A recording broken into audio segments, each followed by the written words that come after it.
ესე იგი, რა გადავწყვიტეთ, რომ სამსახური გვაქვს, უკვე ვიცით, როგორ უნდა მოიქცეთ სამსახურის პირველ დღეს, ვაგროვებთ ფულს და ვემზადებით მოგზაურობისთვის. მით უმეტეს, რომ ახლა ევროპაში მოგზაურობის განუსაზღვრელი შანსები მარტივია. უფრო მარტივიც არის ნამდვილად ყველაფერი და სწორედ ამ თემაზე ვისაუბრებთ ჩვენ სტუმრებთან ერთად, ჩვენ საყვარელ ქალაქებზე ვისაუბრებთ და მოგანდომებთ, რომ სწორედ იმ ქალაქებში დაგეგმოთ თქვენი შემდგომი მოგზაურობა. ეს ადგილი არ თქვა რატომ ძირითადად ხო, თქვი ეს ადგილი ცარიელი რომ არის, იმიტომ რომ გოგონები შევიკრიბეთ, ამ შემთხვევაში გოგონებმა არ დააგვიანეთ და დიდი მადლობა ამისთვის, მაგრამ ჩვენი მამაკაცი სტუმარი აგვიანებს და ეხლა შემოვა. შემოფრინა გაბრიელ ელბანო. მოდი. როგორ ახარ? ბოდიში რა, პირდაპირ ჩამოვიდა. აეროპორტიდან მოდიხარ და ეს არის მთავარი მიზეზი. გასასიამოვნოა თქვენთან სტუმრობა ამდენი ხნის შემდეგ, როგორ ხართ? ძალიან კარგად. გილოცავთ ვიზა ლიბერალიზაციას. საზღვრები გაიხსნა და საქართველოს ისტორიულ ადგილს უბრუნდება, ხო? ნამდვილად ასეა. ეკა ადეიშვილი, ჩვენი პროდიუსერი და ჟურნალისტი თავის საყვარელ ქალაქზე ისაუბრებს და ნინი ზარქოა დიზაინერი, მასაც აქვს რჩეული ქალაქი. მოკლედ ერთგვარი შეჯიბრი გამოვა დღეს, ნუ შეჯიბრი რა თქმა უნდა უხეში ნათქვამია, მაგრამ თავარი მისია ჩვენი არის ის, რომ ვისაუბროთ იმ ქალაქებზე, რომლებმაც უკვე დაიპყრო ჩვენი გული და ისე კარგად ავხსნათ ეს ყველაფერი, რომ მაყურებლებსაც სწორედ ჩვენ ქალაქებში მოუნდეს მოგზაურობა და არა სადმე სხვაგან ვისით დავიწყოთ. მოდი რადგან ახალი ჩამოსული ხარ და აეროპორტიდან მოხვედი პირდაპირ. მე მაქვს რაღაც სათქმელი და ეს ვიზო რეჟიმი ძალიან კარგი. ყველაფერი ფანტასტიკურია. უცებ ერთ დღეში მიიღებ გადაწყვეტილებას, წახვალ აეროპორტში, ბილეთს იყიდი, წახვალ გაფრინდები, მაგრამ ამასთან ერთად მე ძალიან გამეხარდებოდა, რომ ბილეთების ფასი ჩამოვარდნილიყო. და არა პირიქით. არ მეთანხმებით? და არა პირიქით, ელენე, იმიტომ რომ ეჭვია რომ აიწევს სავარაუდოდ. ხო, მე მგონი უკვე აიწია ქუთაისის. მაგრამ ვიზი არის მაინც არსებობს. ქუთაისი ძალიან პოპულარული ქალაქია. დავგეგმოთ ცოტა მარტივად და ვიმოგზაუროთ. კარგი, რჩევები იწყება, ასე ვთქვათ, ჩვენი მაყურებლისთვის. მოდი ბექა, რახან ერთადერთი მამაკაცი ხარ, ხელის გულზე გატარებთ ხო ხვდები გითხრას და შენი გამორჩეული ქალაქი და იმ გამორჩეულ ქალაქში შენთვის რა არის განსაკუთრებული და რას ურჩევ მაყურებელს, რაც თავარია რომ დაგეგმოს მოგზაურობა შენი მარშრუტის მიხედვით. სამხრეთული ტემპერამენტის ქალაქები ურჩევნია. იცი რა, სანამ მაყურებელს ქალაქს ურჩევდე, მანამდე აუცილებლად ალბათ უნდა უთხრა, რომ საელჩოში რომ აღარ მოგიწევთ მისვლა ან call center-ში ეს იმას არ ნიშნავს, რომ უფრო გამარტივდა ყველაფერი, იმიტომ რომ საბუთები მაინც წესრიგში უნდა კონდეს. თუ ეხლა ვიზის ფულს არ დაკარგავ, უფრო დიდი ზარალი მოგიწევს, იმიტომ რომ შეიძლება ბილეთის ფული აღმოჩნდეს გადაყრილი, გამომდინარე იქიდან, რომ თუ წესრიგში არ გექნება საბაჟოზე რომ მიხვალ, იქიდან უკან გამოგაბრძანებენ, ასე რომ მაინც ხილად იყავით ამაზე.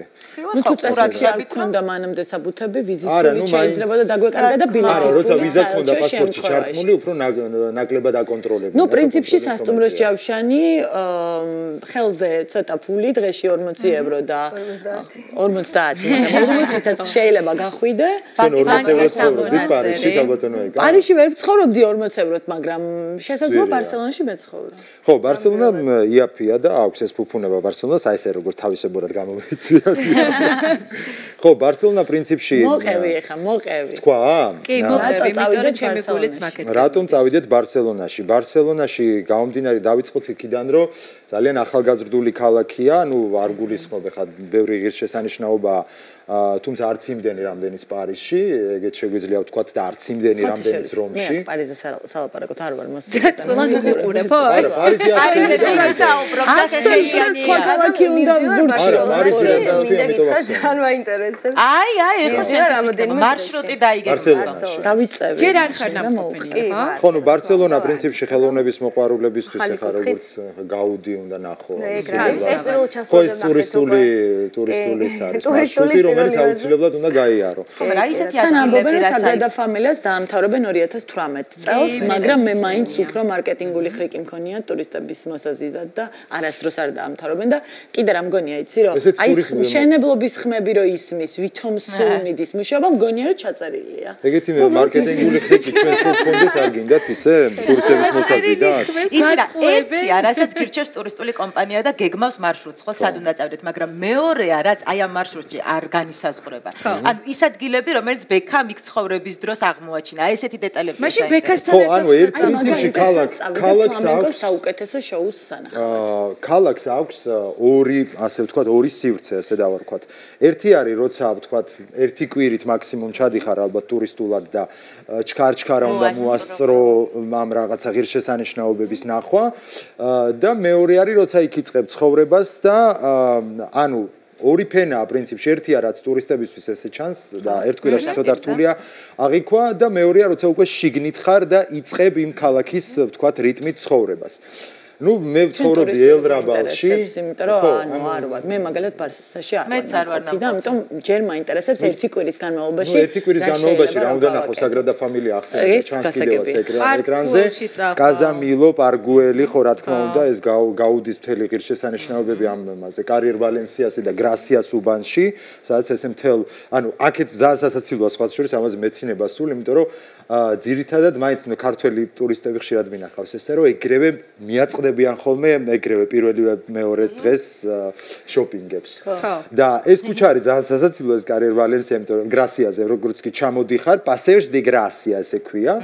და პლასა კატალონია ანუ კატალონიის მოედანი ეს მთელი სიგრძე აქეთ მხარეს ესე იგი მარცხენა მხარეს არის სულ ეს რაღაცა ბრენდები და მაღაზიების დიდი ჩაყოლება და მეორე მხარეს არის ეს რაღაცა კაზამილო რაღაცა გაუდის კიდე მორიგი სახლი და პრინციპში არჩევანი გაქვს გადაირბინე ერთი რამე იყიდე გადმოდი მეორე მხარეს შეიარე ხო შეგიძლია ესეთი რამე გააკეთო მართლა მაინტერესებს აი სულ ფიქრობ რომ ბარსაში რომ მოვხვდები მინდა რომ აი ამ ფლამენკოს საუკეთესო შოუს დავესწრო არის ესეთი ადგილები და კი სანსის უბანია ესეთი ასე ქვია უბანს სანსი ასევე ელრაბალი სადაც არის ცოტა შეიძლება თავიდან შეგეშინდეს იმიტომ რომ რაღაც თავისებური ცოტა ესე ანდერგრაუნდული სიბინძურია ამას რაღაცა ეს თამბაქოს სუნი და ჩახლეჩილი ესეთი ძალიან საინტერესოა ელრაბალში უნდა ნახო აუცილებლად აღარ მახსოვს რა რაც ტაპას ბარები რომელიც არის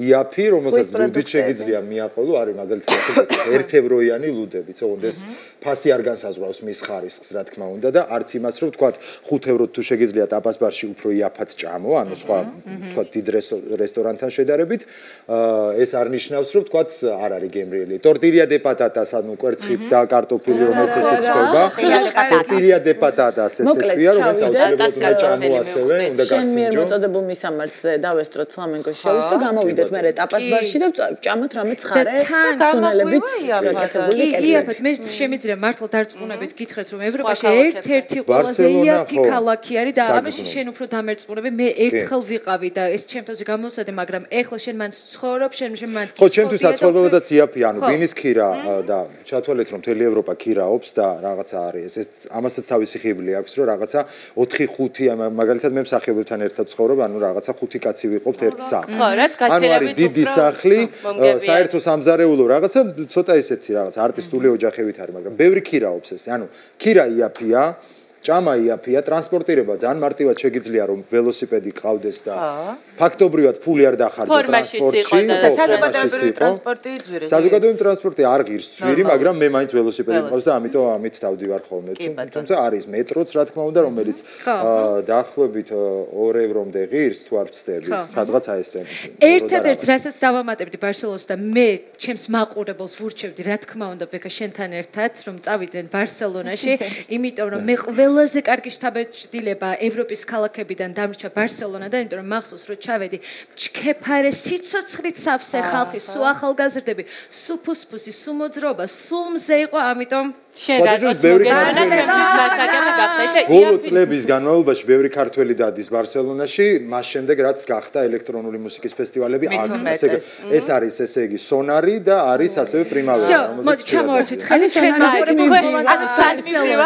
მაგრამ ხელი ერთმანეთს და გავიგეთ რომ შედარებით იაფი და გვიჯდება ვიდრე ევროპის სხვა ქალაქები რასაც ვერ ვიტყვით პარიზზე ვერასდროს და გადავიდეთ ნინისთან მართალი ვარ ხო ფასის თვალსაზრისით აქ ცოტა მეტი რაღაცის გათვალისწინება ესეთი პრეტენზიულია პარიზი როგორც ეს ბარსელონა როგორც არა რა თქმა უნდა მე ვფიქრობ რომ პარიზი ალბათ ევროპის ქვეყნებში არის ყველაზე ძვირიანი ქალაქი პირველ რიგში მინდა ქართულ მაყურებელს და ერს მიულოცო ვიზა ლიბერალიზაცია ეს არის ნამდვილად მის სალოცი და ეს უბრალო ვიზა არ არის ჩემთვის და არის უფრო მეტი ვიდრე პასპორტი ჩართული და თუნდა 20 დღე ლოდინი და თუ ძალიან დიდი რუტინა მაგრამ ეს არის უფრო მეტი ჩვენთვის და ეს არის ევროკავშირში ანუ ევროპარლამენტის 553 წევრი, როგორც ვიცი.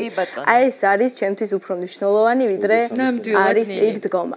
და ასევე სხვა ყველა ქართველის. 66 ძალიან მაინტერესებს მაგათ სახელი და გვარები. 66 კაცი. რატო პარიზი, ნინი? რატო პარიზი? იმიტომ რომ ნუ აი, არ ვიცი, პარიზში ჩემი აზრით მე ნამყოფი ვარ ბარსელონაშიც და ვერ დაგეთანხმები რომ ბარსელონა არის რაღაცა. ანუ იცით რა არის, აი პარიზში არის შერწყმული ყველა ის სიმდიდრეც, შეიძლება ყველანაირად ისიამოვნო. არის ნუ შოპინგი და ეს მოდის და რაღაც დედაქხარ თქმა უნდა. არა, მარტო მაგიტომ არის, იცით უფრო აი თავს თავდაჯერებულად გრძნობ პარიზში თავს. აი ბარსელონაში ზაფხულში ვიყავით მე და ჩემი მეუღლე და ცოტა რაღაც აი რომც არ გინდოდეს გიწევს ცოტა ბომჟურად ცხოვრება, რაღაც ბოდიშლოპანცი არ ვიცი ქართული სიტყვა თუ არა რაღაცა. აი რაღაც ანუ უნდა აყვე მაგათ რიტმს და აი პარიზს აქვს ეს რომ აი უფლება არ გაქვს რომ შენ მოდუნდე. აი ეს ჩემთვის არა ვერ დაგეთანხმები ამაში რომ აუცილებლად ბომჟურად უნდა იცხოვრო. არა ნუ იცით რა. იქაც შეგიძლია იყოთ კონფლიქტი მაგრამ ანუ რო აყვე ამ აი მოგეხსენებათ ახლა ესპანეთში ალბათ ბარსელონა ძალიან ისეთ თან ზღვა რაღაცა უფრო თავისუფალი ის არის ხო ჩაცმის და რაღაცა ხო მე ვაწყობ ბარსელონაზე მაშინ ხო ძალიან სანდლებით ახლა პარიზში მონტენზე ნამდვილად ვერ გაივლი და მე არა ხო და ამას ვამბობ თქვენ ანუ რუსი ტურისტები თუ ნახეთ მეთქი ბარსელონაზე ძალიან ბევრია ტურისტები არ მინახავს არა თითქმის ყველა იყო და ჩვენც ვიყიდეთ ჩუსტები და იმიტომ რაღაცა ავყევით პარიზში ზღვა არ არის და შესაბამისად არა ხო მაგრამ ნუ ზაფხულში იყო ხო შეიძლება იქან მივდივარ ბარსელონაში და ძალიან მომწონს ნუ საოცარი ნუ საოცარი ეს სილამაზე რა თქმა უნდა არის ახლა უდაოდად ევროპაში თითქმის ყველა ქალაქში შეგვიძლია ეს სილამაზეები ნახოთ ხო ქალაქი ნუ აი ჩვენმა მეგობარმა იხუმრა პარიზზე ესე და მართლა ეგრეა შენობები კი არა თქვენობებია აი ყველგან აი ისეთი ის არის რომ ნუ აი არ ვიცი ვერ მოდუნდები ელემენტარულად რაც შეიძლება კვება ნუ ძალიან გემრიელია მე სიმართლე რო გითხრათ იტალიისკენ უფრო ვიხრები მაგ პასტა და რაღაც უფრო ჩემია ვიდრე რაღაცა ბაყაყის ფეხები რაღაც ეჭვი და კოკვინოში ნუ რაღაცა ისე მაგრამ სუპტე ფრომაჟი რაღაცა რატო კარგია ბაყაყის ფეხები მე ვერ გამაჩერებ ფეხებიც კარგია გარკლებიც კარგია მაგრამ პასტა ბევრად კარგია ჩემთვის რაღაც უფრო ქართულთან რაღაც ისეთთან ასოცირდება რა დიდულუფებთან რო გიყვარს აი საყვარელი ადგილები სადაც რამდენჯერაც არ უნდა წახვიდე პარიზში აუცილებლად წახვალ. ძალიან ბევრი საყვარელი ადგილი მაქვს ესე, ნუ არ მაქვს ესე რაღაც კონკრეტულად, მაგრამ ძირითადად აი კოსში ალბათ ნუ ვინც პარიზში ამყოფი, არა კოსში არის სასტუმროს ქვემოთ არის კაფე, სადაც ანუ კაფეც არის, ნუ აი ძალიან სელებრიტები თითქმის ნუ შეგიძლია პერიოდში მან თითქმის შეუძლებელია შესვლა თუ რაღაცა რაც არ უნდა დაჯავშნო, მაინც არ გიშვებენ თუ არის ვიღაც სელებრიტი და იმას არ უნდა, ნუ რაღაც ძალიან თავისი ნიუანსები აქვს. ცოტა პერო ჩემი აზრით. მაგრამ რომელიც ჩვეულებრივი ტურისტისთვის შესაძლოა არც იყოს ხელმისაწვდომი. არა, დამიჯერეთ ხელმისაწვდომი. შეიძლება იყოს ახლა ნუ ძალიან სიძვირედ რაღაც საოცრება არ არის, უბრალოდ ცოტა დრეს კოდი გიწევს რაღაცა, ნუ წარმოიდგინეთ ახლა ისეთ ხალხთან გიწევს შეიძლება მოგიჩნდა ესეთ ვიღაცა. ცოტა მე როგორც ხდება ესე ხარ, ხო აი მოჭრილი. ხო, აი პარიზში უნდა იყოს ცოტა ისე რა. არ არის როგორ ისე ყველაზე ლამაზი გოგოები მე პარიზში მინახავს და ალბათ რუსები, იმიტომ რომ ზირთად არა, რუსები არა, სხვათა შორის ფრანგები. ანუ რაღაცა ესეთ ლამაზი გულისხმობ, ანუ მხოლოდ რაღაც. ანუ შარმით და ფანტასტიკური. ნუ გემოვნება უდაოდ აქვთ ალბათ ნუ ეს მონიჭებული წლების მიერ წლების შემდეგ განვითარებული და რა თქმა უნდა, ხა მოდა პირველ ადგილზეა საფრანგეთში, მაგრამ ნინი, ახლა უნდა გითხრა როგორც დიზაინერს. ანუ პარიზი არის გამორჩეული ქალაქი, სადაც ყველაზე კარგად და გემოვნებით ჩაცმული ქალბატონები დაიარებიან, რომ მე მახსოვს მილანში რო ვიყავი. მე შევაჯიბრებდი მილანს. მილანს შევაჯიბრებდი, უბრალოდ წარმოუდგენელი იყო. აი თითოეულ გოგონაზე ესე თვალს რო გააყოლებ და რო დაგჭირდა ასაკის ხო მე ეგ მაქვს ხოლმე ძირითადად აი საზღვარგარეთ რო უყურებ ასაკოვან ადამიანებს აი ეს ამბობს ხოლმე ძალიან ჩაცმული კარგად ხოლმე აი გეტყვით ახლა მილანში ჩემი აზრით მამაკაცებიც მევენ უფრო კარგად ვიდრე ქალები და საფრანგეთში კიდე რა თქმა უნდა უდაოდ ქალები ფრანგი მამაკაცის ძირითადი გარდერობა ის სუფთა ფრანგი მამაკაცის არის შესაძლოა ძვირადღირებული ხარისხიანი მაგრამ გაკუცული ქურთუკი რომელიც წლიდან წლამდე აცვია მოდამ შემოიტანე, ხა გახერაც უფრო გახეულია უფრო. რაღაც საქმიანი მამაკაცისთვის ასევე შესაძლოა კარგი ტყავის, მაგრამ გაკუცული ჩემოდანი, რომლითაც საბუთები მიაქვს სამსახურში მიდის მოდის. აი, ვერ იტყვი რომ ფრანგი კაცი გადაპრანჭული. არ გაჩერდა, იმიტომ რომ მოგვიყვე იმ ქალაქზე. რომელიც მართლა განსაკუთრებულია თუნდაც იმიტომ რომ ძალიან ცოტა ადამიანი ცხოვრობს, ხო? სად აღმოაჩინე და როგორ აღმოაჩინე? პრინციპში ორი სიტყვით პარიზეც მინდა რომ თქვა ევროპა ვიზა ლიბერალიზაცია რომელსაც ახლა ჩვენ ყველას ვულოცავთ მართლა მოსალოცი ამბავია იმიტომ რომ თუ აქამდე პირობითად 20 ადამიანი გადიოდა ევროპაში იმიტომ რომ ბევრი სირთულე იყო იქ წასვლისთვის გადასალახი დღეს გავა 40 ხო ანუ ორჯერ მეტი ადამიანი ნახავს ევროპას და ევროპის მთელი ასე ვთქვათ მუღამი არის ის რომ იქ არის გადაადგილება ძალიან შედეგზე ვისაუბროთ, ესეც ლოგიკური იქნება, რატო არის კარგი ეს ჩვენი ქვეყნისთვის? ხო, და ხა გეტყვით. სანამ ბრუგემდე მივიდოდი, მე ჩავედი პარიზში. და ეხლა რაზეც ვილაპარაკეთ, ეს ყველაფერი გამომიარა. იმიტომ რომ ვიყავი პარიზში და მქონდა იმის საშუალება, რომ მივსულიყავი სადგურში, 80 ევროთ მეყიდა ავტობუსის ბილეთი, საკმაოდ კომფორტული ავტობუსის ბილეთი, რომელიც 3 საათში ბრუსელში ჩაგრიალდა. მე აღმოჩნდი ბრუსელში. ნუ თავისთავად მე იქ უკვე სხვა კულტურას ეცნობი, ხო? და ჭამ ვაფლს, შოკოლადს, ასე შემდეგ და ასე შემდეგ. ეხა ბრუგე. ანუ შესაძლოა საქართველოში ეს ბრუგეა. შესაძლოა საქართველოში ვიჯდე და ევროპაში მოგზაურობა დავგეგმო, მე ბრუგეში არც ერთ შემთხვევაში არ წავალ. და რატომ არის ეს ქალაქი must see? იმიტომ რომ თუ ვარ ბრუსელში, რომელიც პარიზიდან არის 3 საათის გზაზე, მაშინ ბრუსელიდან ბრუგე არის საათნახევრის გზაზე.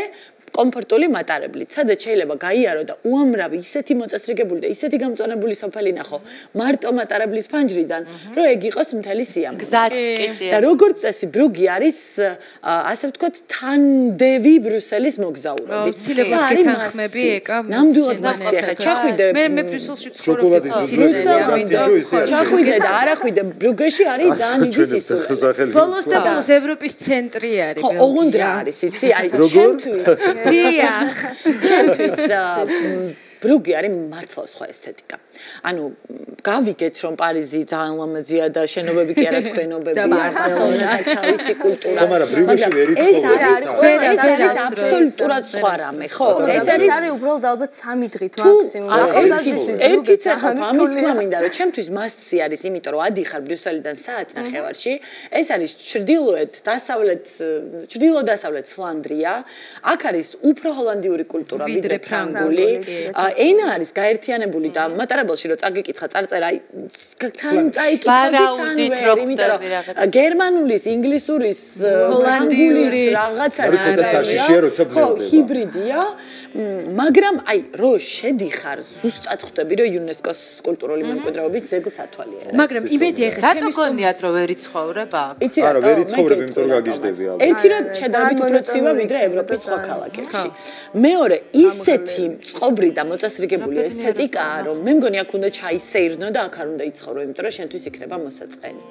მაგრამ კატეგორიას არა აი გეთანხმები ალბათ ვინც ცხოვრობს 117,230 ადამიანი ცხოვრობს. იზაღლებინა. მოკლედ რაღაც ერთგვარი დასკვნა რომ გავაკეთო, ალბათ გააჩნია სურველს, სად უნდა რომ წავიდეს, ანუ როგორ უნდა გააკეთოს, ისეთი ვისთან ერთად მიდის. როგორი გართობა უყარს, რა ინტერესებს შეყვარებულთან ერთად მე ვერ წარმოვიდგენია რომ ადამიანი ჯერ ბრუგეში წავიდეს და მერე პარიზში. თავისთავად რომ ჯერ პარიზში წავა, იმას ნახავს, მერე ბარსელონაში წავა, იმას ნახავს, მერე შესაძლოა ბრიუსელში წავიდეს, ის ნახოს, მერე ამსტერდამში წავიდეს ერთი ვიკენდი და როზავიზე დაისეირნოს, მაგრამ მე რატო ავირჩიე must see?